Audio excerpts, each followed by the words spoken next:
तो दर्शक बंधु आउ एक नुआ वीडियो रे आपण मानक स्वागत।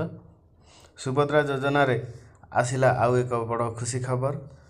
डिसेम्बर 25 रे प्रथम किस्तिर चतुर्थ पर्याय टंका अकाउंट टंका आसी नथिला, अंडर प्रोसेस थिला, पेंडिंग थिला, से माँ मानक अकाउंट टंका आसीबो।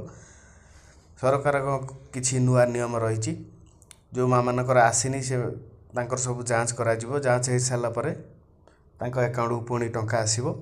सरकार को घोषणा कौन रही चलते ये वीडियो माध्यम जाना। देखो शेष देखिले वीडियोटी आपणकर जांच केबे हम कौन कर जापर।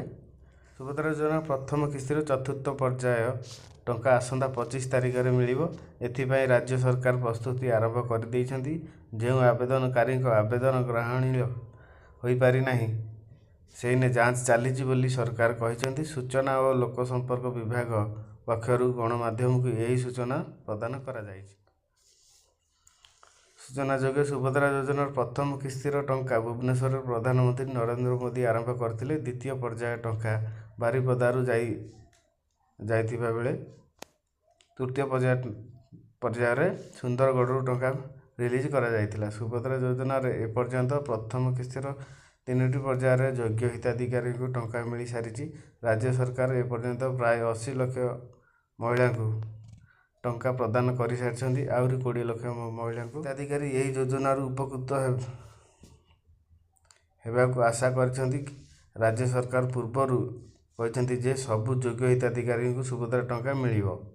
सुभद्रा योजना पाई जिलावारी जांच आरंभ होईछि।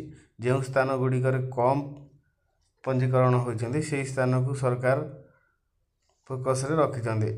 यह व्यतीत जो सबु जिले में अधिक आवेदन खारज होईछि से स्थान गुड़िकर सीडीओ तत्वावधान रे जांच प्रक्रिया आरंभ होईछि। किंतु आवेदन खारज होइथिबा हिताधिकारी असंतोष प्रकाश करिबा परे सरकार सतर्क होइछंती। जिलावारी जांच करिबाकू प्रक्रिया आरंभ होईछि।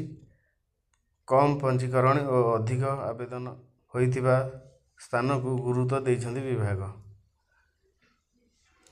तो दर्शक बंधु सरकार नियम यह रही जे प्रत्येक गाँव में जाकि जांच करेंगे। जांच कर सारा परे तांकर पुणी सेटा को आपणकर जो गुड़ा सब प्रॉब्लम थी से गुड़ा ठीक कराहब। ठीक करा सारा परे डिसेम्बर 25 तारिख में आपण मानक अकाउंट को पुणी टंका आसीबो।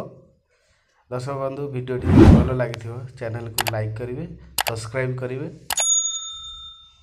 पुणी एक नुआ वीडियो रे देखा।